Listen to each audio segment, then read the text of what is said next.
Hello and welcome into another episode of Locked On Wolves. Today is the day. Opening night is tonight for the Timberwolves, and that means it's the prediction show. I'll give you my Timberwolves win total prediction, my West and East playoff teams, a couple other preview notes. We'll look ahead to Wolves Blazers tonight. It's all upcoming next.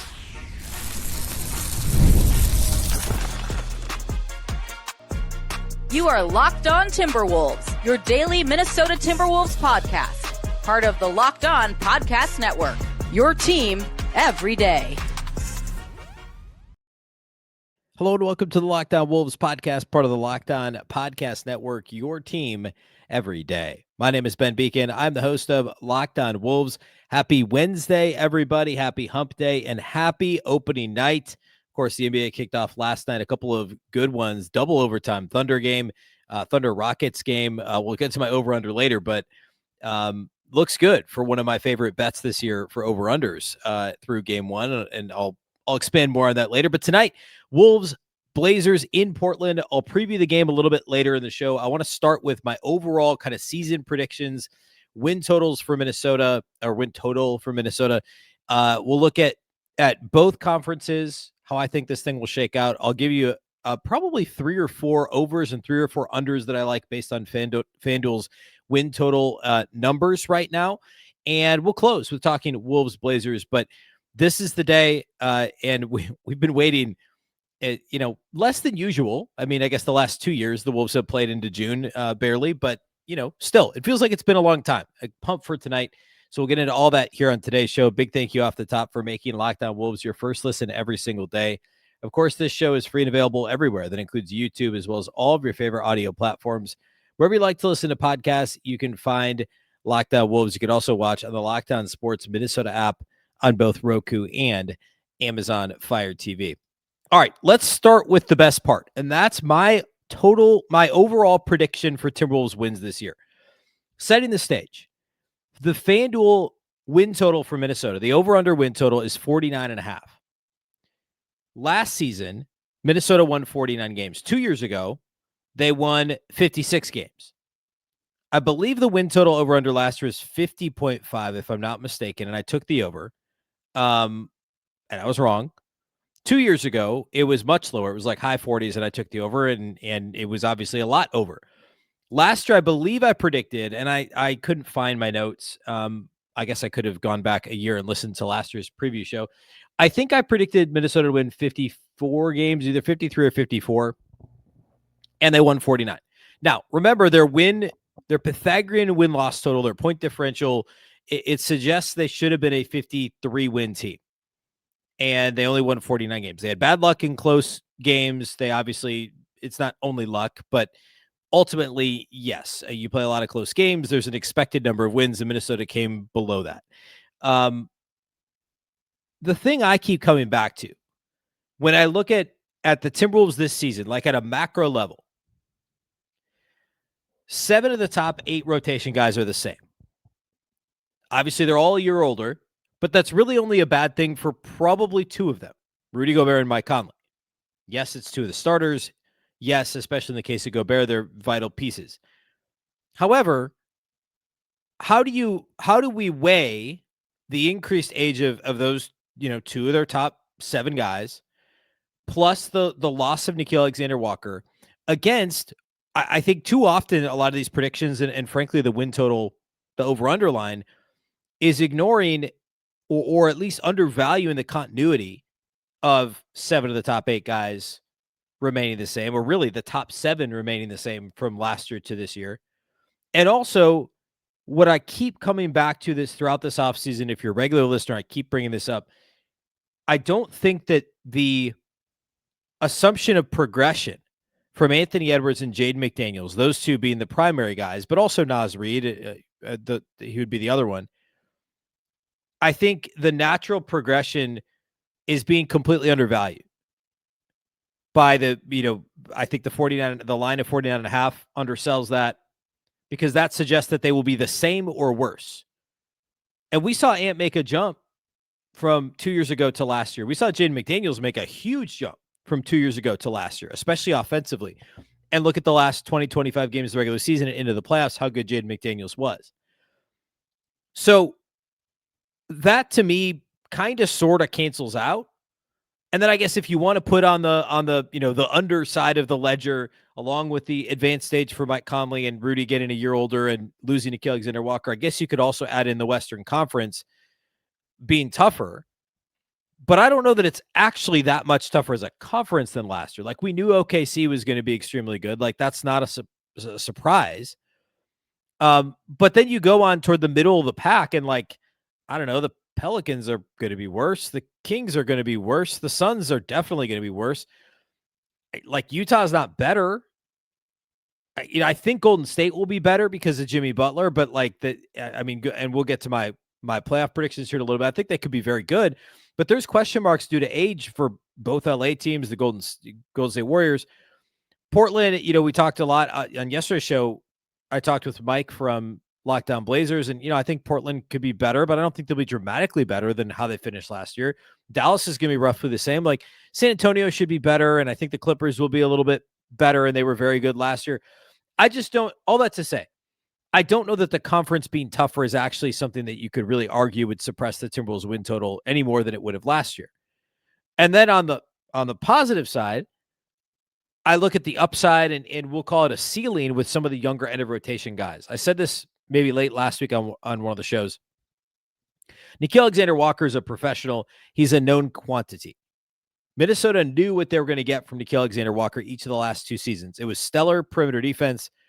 It was very good catch and shoot, 3-point shooting, very little actual offensive creation off the dribble, decent playmaking ability as kind of a de facto backup point guard. They knew exactly what they were going to get. You weren't going to get a 27-point explosion from Nickeil. You're going to get the same professional production virtually every night with typical ebbs and flows, peaks and valleys over the course of a season when it comes to his 3-point shooting, etc. There's an upside and a ceiling to some of these younger end of the rotation guys that suggests there could be more variance. But I think the variance I would say it errs on the side of positivity. What I mean by that is, I think what Anthony Edwards and Rudy Gobert, especially those two, give you in terms of a floor as a team, like Anthony Edwards and Rudy Gobert are not going to let you, like, them alone is going to get you to mid-40s wins. Like, that's a 44, 45 win team, even if the rest of the rotation isn't very good. And we look at Jaden McDaniels' progression. We look at Naz Reid continuing to be very good, and he was every bit as good last year as he was in a 6th Man of the Year season. They just won 7 less games, and what have you done for me lately? Other shiny objects elsewhere for the voters, right? Naz turns in the same year again this year, or better, because he's continuing to ascend. He's just getting into his physical prime. The point is, this team's not worse. And then the end of the rotation has this higher ceiling because we don't know exactly what we're going to get from Rob Dillingham or TJ Shannon. But the best case for those guys is greater than what, frankly, the best case for Nickeil Alexander-Walker was. Now, the mid-level, the floor for Nickeil is certainly higher, and I'm not arguing that they're better off without Nickeil Alexander-Walker. That's not what I'm saying.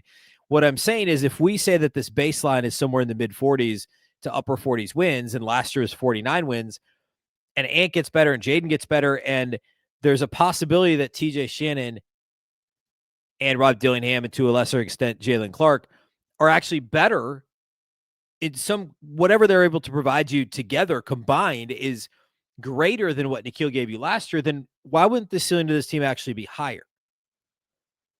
So I don't think there's any way you argue this team is worse. So I think if you're taking the under on 49.5, you're assuming that Ant's not going to get better, that Terrence Shannon is not going to be good, or you're just assuming there's going to be some worse injury luck, which, I mean, honestly, like, the Wolves had pretty good injury luck last year. I know Dante, Rudy, and Julius Randle each missed a chunk of games, but it was only a little bit overlapping. The Wolves weathered that storm. They finished the year and got into the playoffs for the most part healthy. So there's certainly a possibility they have worse injury luck, but it's a hard thing to try and account for when you're doing this. So I never for a moment thought about taking the under in 49.5. I just thought that number seemed way too low. So my win total prediction for Minnesota this year, I obviously am taking the over. I've been saying it for months. I landed on 53-29.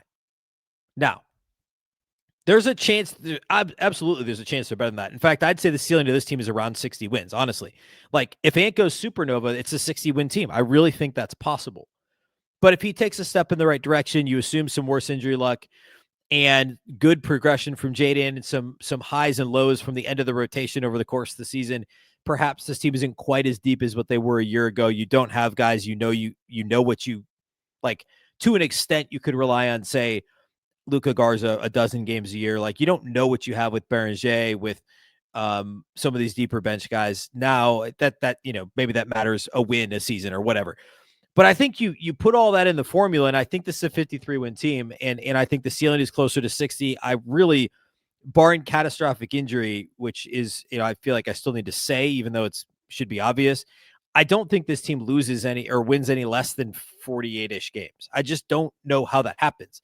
So much went wrong last year from a close late situation standpoint, and from an integration standpoint early on with Julius Randle and Dante DiVincenzo with the eve of training camp trade. I think this team, it has to be in the 48 to 55 win range. And so I stuck with 53 as my win total this year, which I think may have been, maybe last year was 54 was my prediction. But I think it's a 53-win team. And I'll tell you next where I think they'll finish in the West. I'll give you my overall West finish, my overall East finish, and then I'll give you my favorite over-unders across the league. And I'll quickly revisit my bold predictions that I listed off a few weeks ago here in the offseason. We'll do all that here next.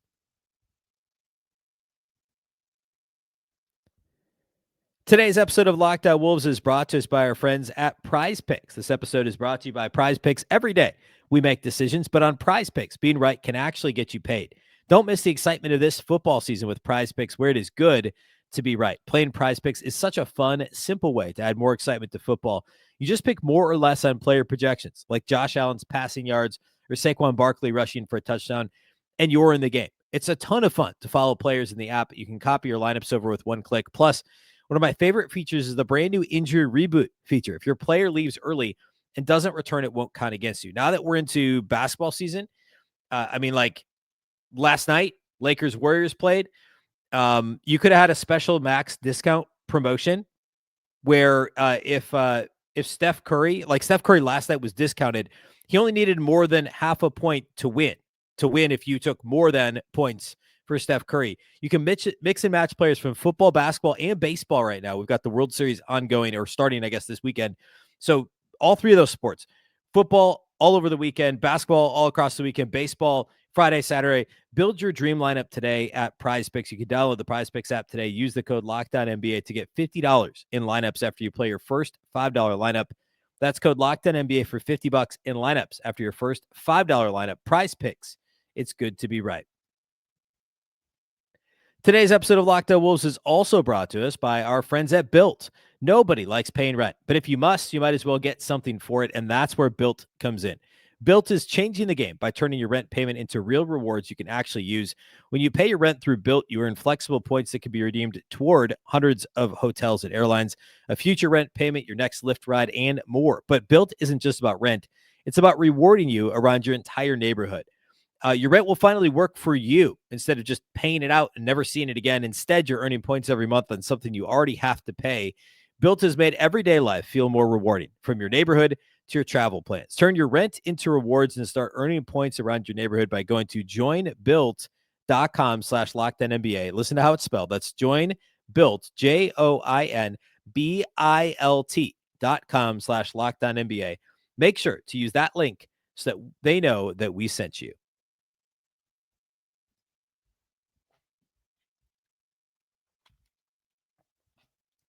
All right, rolling right along in the prediction show. I have Minnesota at 53 wins. I'll tell you where that lands them in the West. I think it lands them third. OKC has I'll do the win totals here in a second. I'll give you the order, but I guess for these first couple, I'll hit, I guess what I have. Well, the Thunder have an over-under 62.5, which is a huge number. I still think they're over on that. I would take the over. I think OKC is easily number one in the West. It doesn't mean they're going to win the finals. Obviously, they're the odds-on favorite, but I think they finished first in the West.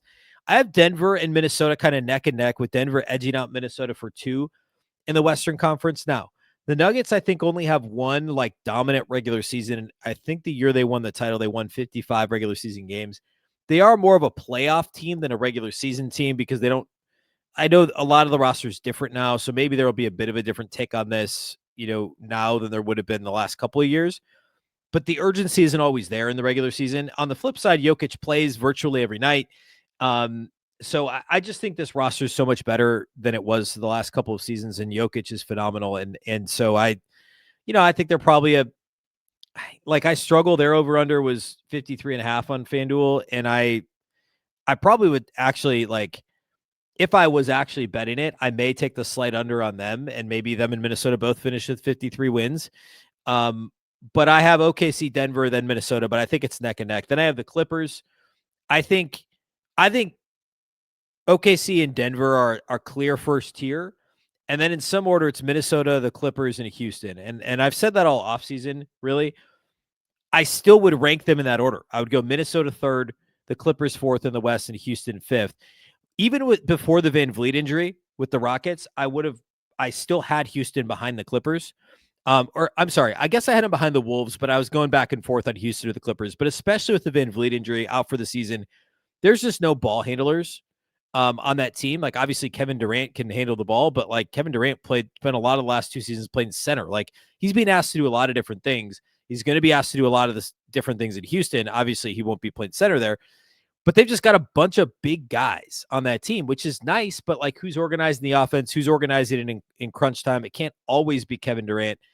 I think they're going to be good. Obviously, I think Ime Udoka is a great coach, and there's a lot to like about the depth of this team, even with the Van Vliet injury. But they've got a lot of guys who are banged up a lot. I mean, you go on down to Tari Eason, they're going to be relying on a lot of non-shooting wings. Josh Okogie might be a rotation guy for them. They're a nice team and they're fun. But I would take the under on Houston, and I'll get to those totals here in a second. But I have it OKC, Denver, Minnesota, Clippers, Houston, and then I have Golden State avoiding the play-in and getting to the number 6 seed. If somehow they're aging and also ancient, Steph Curry, Jimmy Butler, Draymond Green, if these guys can each somehow play 70-plus games, this could be a top 4 team in the West, no doubt. I'm banking on Butler missing 20-plus games and Steph missing 15-plus games and Draymond, who knows. So I think that puts them at 6, but I think they'll be able to put the pedal to the metal down the stretch enough to avoid the play-in. And I have the Lakers at 7. I think it's going to be kind of this battle between Golden State and the Lakers. They're both going to kind of wake up like LeBron and Luka. And then for the Warriors, I think it'll be Butler and Curry. There's going to be some dysfunction throughout the year. Guys missing time due to injury, some push and pull of veterans versus young players, and kind of panic moments in the national media of, are these teams done? And then they'll both kind of race to try and avoid the play-in down the stretch. And I have Golden State at 6 and the Lakers at 7. I have Dallas at 8. I think it's going to depend a little bit on how Kyrie Irving, when Kyrie Irving returns. Obviously Anthony Davis's health. I think he's played more than 70 games once in the last 7 seasons, if I remember right. I believe that's the stat. I have Dallas 8. I still like their roster. I think it's a good roster. I have San Antonio 9. There's still a lot of work to be done around Wemby, and Wemby's obviously got to prove it for a full season, or continue to prove it, and to the level of making the playoffs. And then I have Portland, or I guess the play-in this case. I have Portland getting to the 10 spot, and this is where it got a little bit tough. At the bottom I have Utah. That wasn't tough. The Pelicans I had 14th. That wasn't tough. Because I really think beyond Zion, that team's a mess, and who knows? And I guess there's no incentive for them to be bad because they don't have their pick because of the draft night trade they made. But I think Willie Green, unfortunately, I like Willie Green. I think he's a pretty good coach, but I think he's first coach fired. I have them 14th in the West. Phoenix, I think, will be bad, but will have some moments, given a couple, Devin Booker. They've obviously still got talent, but I have them at 12th. And then the teams I struggle with from there were Sacramento, Memphis, Portland, in some order in the 10, 11, 12 range, actually, for those teams. I landed on Portland at 10, Memphis at 11, and Sacramento at 12. I think the rookie head coach in Memphis, there could be some challenges there. I think Sacramento will win some games because of the offense, but I think the defense could be pretty bad, and there might not be quite enough shooting there, depending on how they deploy their lineups. But Sabonis is really good, and Levine's a good offensive player. There's a lot of offense there too. I just think that, and then Memphis's injuries are going to suppress those teams a little. So I have Portland at 10 in the West. So real quick, OKC, Denver, Minnesota, Clippers, Houston, Golden State are your top 6. Lakers, Dallas, Spurs, Portland are your next 4. And then I go Memphis, Sacramento, Phoenix, Pelicans, Jazz. Real quickly, Eastern Conference, I have Cleveland number 1, the Knicks number 2, the Magic 3. I really like Orlando. I have Atlanta 4. Remember, this is a very weak Eastern Conference with no Jason Tatum, no Tyrese Halliburton.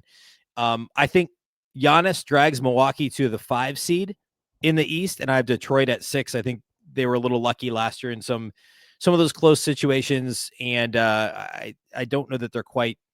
I think they could avoid the play-in, which is why I have them 6. I have Miami 7, the Bulls 8. I think Chicago could be better than people think.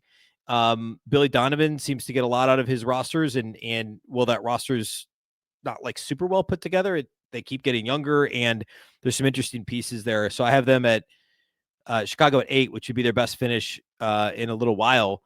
Toronto 9 and Boston 10. I think that Joe Mazzulla is obviously a great coach, and there's still enough talent there and enough pride that they're, of course, going to still try and win games. And I have them at 10. Similarly, Indiana, I have them at 11. I think they'll just miss. Carlisle is awesome in the way that they play. I think they'll be very competitive. I have Philadelphia at 11, and I debated putting them even lower, but then I looked at the rest of it and it was like, all right, Washington and Brooklyn are the 2 worst teams, and I think the Hornets will be you could flip Philadelphia and Charlotte. It's just going to be health of LaMelo Ball versus health of Joel Embiid and Paul George. Like, that's kind of what's going to determine that, but it doesn't really matter. I have both of them missing the play-in the Eastern Conference as well. So those are my standings this year. I want to hit some quick. I'll do we'll call it 4 unders and 4 overs that I like this year. Is that what I have? 1, 2, 3, 4. Yeah, I'll do 4 unders and 4 overs that I like based on the FanDuel win totals. And then I'll hit you with a quick Wolves Blazers preview. That's how we'll close the show here today.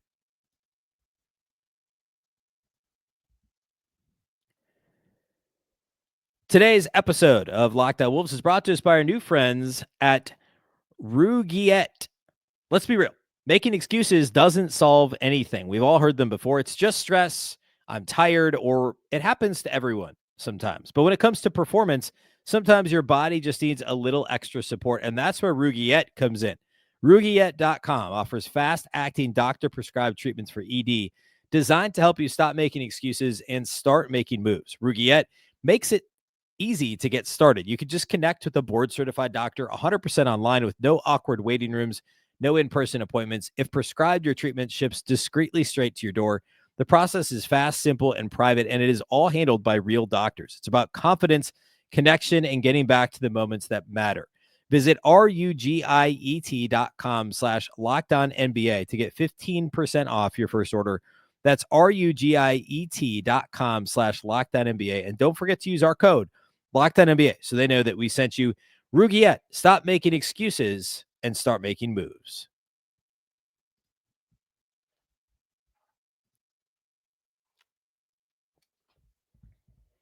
All right, quick win total over-unders. Here's what I got for you. I already said I picked the Wolves over. That's one of them, which maybe is cheating a little bit, but it's actually one of my favorite ones. Wolves over 49.5. I have that one. I mentioned the Thunder over. I would take the Thunder over. I feel less confident than that one about the Wolves just because 62.5 is such a high number, but given relative health, and I mean, they didn't even have that last year. Chet only played, 30 games? And they were well over that. So I would still take the over on the Thunder. I would take the under on the Rockets. This is maybe my favorite bet just because they were such a trendy pick this offseason. And again, I say this, even before the Van Vliet injury, I would have taken the under. Their number of 51.5 is pretty high. I think they're probably more of a 48-ish win team, plus or minus. So I'd take the under on the Rockets. I would also take the under on sticking with the Western Conference theme. Apparently 4 of the 6 I'm going to give you today, or 5 of the 8 are Western Conference teams. I have the under on the Nuggets, but I've gone back and forth on that, and I think I'll stick with it as a very slight under. Their number is 53.5. They're probably a 52 or 53 win team, and I realize I had Minnesota just behind them in the standings. I really think those 2 teams will be neck and neck, and it could even come down to a head-to-head tiebreaker, which generally the Wolves match up really well against Denver. So that'll be interesting. My last Western Conference one, I have the Clippers over 49.5. I think LA is going to be good this year. I think there's a chance they're better than Minnesota in the regular season. It's, I think, the oldest team in the NBA if you look at their rotation, the average age and everything. But they've got depth. Like, they've got Brook Lopez now behind Zubats. They've got obviously Kawhi is he'll miss games, but they've also added John Collins and Bradley Beal. And I think it's like this old, like a weird dream team is not the right phrase, but like an old like team of who's who, what do you want to call it? An ensemble cast, if you will, of older players and a really good coach. And I like when Kawhi's on the floor, they're awesome. And there was that stretch last year where they were just like unstoppable. I think it was in December. I'd take the over on the Clippers 49.5 this year. Even in the tough Western Conference, I think they're a top 4 team. In the East, I have over on the Bulls. I mentioned this in the last segment. Their over-unders at 32.5. They won, I think, 39 games last year. I think they're probably a high 30s win team again. And depending on, Billy Donovan's going to try and win. He's not trying to tank in any way, shape, or form. And I think that matters here when you look at this and the weak Eastern Conference. I like the over for Chicago. I'm not saying they're going to win 40 games, but I think they win more than 32. Sixers at 42.5. That's an easy under for me. Now, of course, Embiid could somehow miraculously stay healthy and they could win 45 games. I think that's a pretty outlier scenario if you simulated the season 100 times. So I'm taking the under. I think they're going to not get enough games out of Embiid and Paul George. And this is I think Nick Nurse is a candidate to be one of the first coaches fired as well. I would take the under on the Sixers. Let's see. That is 7. I'll give you one more. Let's go with, let's see, what's the other one that I liked a lot? I actually like this. I don't think the Suns will be good, and I didn't pick them to make the play-in, but their number's 30.5. Like, I don't know. I kind of feel like they'll go over that.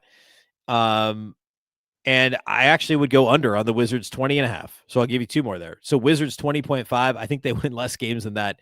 They're going to sell off veterans midseason. It's just a bad team, and there's no incentive for them to be good. So I would take Wizards under and maybe a slight Suns over this year. All right, on the record with those. Wolves Blazers tonight. Talked extensively with Mike Richmond of Locked On Blazers on yesterday's show if you missed it. Either way, we didn't actually talk a whole lot about the direct matchup in this game. And my thing that I brought up, just to reiterate, rebounding is a big thing. Portland's going to try and play fast. They're going to try and force the issue. They're going to try an offensive rebound. Minnesota is going to try and play slow, and they're going to try an offensive rebound too. But the problem is on the other end of the floor. When the Blazers are trying to get their own offensive rebounds, Minnesota needs to lock themselves or needs to lock down defensively on the defensive glass, because that's an area we know that they struggled at times last year. And that is my biggest concern. That and turnovers, because Portland's going to want to play fast. They've got Tumani Kamara. They've got, we'll see what Shaedon Sharpe ultimately looks like defensively, but like they've got length and athleticism on the perimeter. Drew Holiday's obviously going to play hard and is a great defender. Portland's physicality, length, athleticism, and physicality, like how hard they play is going to matter. And Minnesota doesn't have a ton of ball handlers that can handle the pressure from teams like that, or OKC or Indiana. That is one of the concerns about the Wolves' current roster and not having too many true point guards. And Mike Conley struggled at times with pressure over the last couple of years. Ant struggles at times with pressure. So they're going to have to evade the traps and presses from Portland and avoid silly turnovers that then lead to fast breaks the other way. Portland wants to play fast anyway. They're going to be pulling the ball out of the net and running off of makes for Minnesota. They're going to run off of free throws, undoubtedly. Minnesota would get beat once a game last year off a made free throw because they just wouldn't get back. That is a concern, as is the offensive glass. The offensive glass for Portland, so defensive glass for Minnesota. Those are my biggest concerns in this game. It's a fun matchup, and I really do like Portland. I think, 9 months ago, we talked about this a little bit yesterday, or 10 months ago, Chauncey, I was shocked he wasn't getting let go by Portland. And now, Chauncey Billups looks like he's in a much better place with this team, the way they finished last season. And they're an interesting mix of young and old, and with those expectations of potentially making the play-in, which I have them 10th in the West in my season standings prediction. So it'll be a fun matchup. And, Portland's always a fun place. I said this on the show with Mike. It's fun I like watching games in Portland. I like how the arena looks on TV. I like the aesthetics of Portland's logo and jerseys and everything. And I believe their announcers are very good too. But of course, I'll be watching the Timberwolves, Grady and Jim Pete. But they have good announcers as well, for whatever that's worth. So looking forward to the game. Of course, I'll be live, or I guess we won't go live after the game, but I will have the post-game pod on bright and early on Thursday following Wednesday night's game. And then, of course, we'll do the same thing, or we'll run it back Friday night. Minnesota will be in LA to take on the Lakers for Friday night's game 2 of the season for Minnesota. And of course, we'll talk about that in the wake of that game early into next week. So lots to look forward to this week, lots to look forward to over the weekend and into next week. The NBA schedule is actually really good early on here. Of course, games are everywhere. They're on Peacock, they're on Prime, they're on NBC, what remains of NBA TV. So make sure you're checking what games are on national TV, but there's a lot of good stuff happening this weekend and really pumped for the start of the NBA season. That's all I got for you today. Big thank you for making Locked On Wolves your first listen every single day. Of course, this show is free and available everywhere. That includes YouTube, as well as all of your favorite audio platforms. Wherever you like to listen to podcasts, you can find Locked On Wolves. You can also watch on the Locked On Sports Minnesota app on both Roku and Amazon Fire TV. And for your second listen, go check out the Locked On Fantasy Basketball podcast with our guy, Josh Lloyd. He does a fantastic job. It's the best fantasy basketball podcast out there. He'll give you daily tips. He'll help you win your league, all while making you a smarter NBA fan. Find Locked On Fantasy Basketball on YouTube, or wherever you listen to podcasts, part of the Locked On Podcast Network, your team every day. Of course, this show is also part of that very same Locked On Podcast Network, your local experts on all the biggest stories. Once again, I'm Ben Beecken. This is the Locked On Wolves podcast, and we'll catch you next time.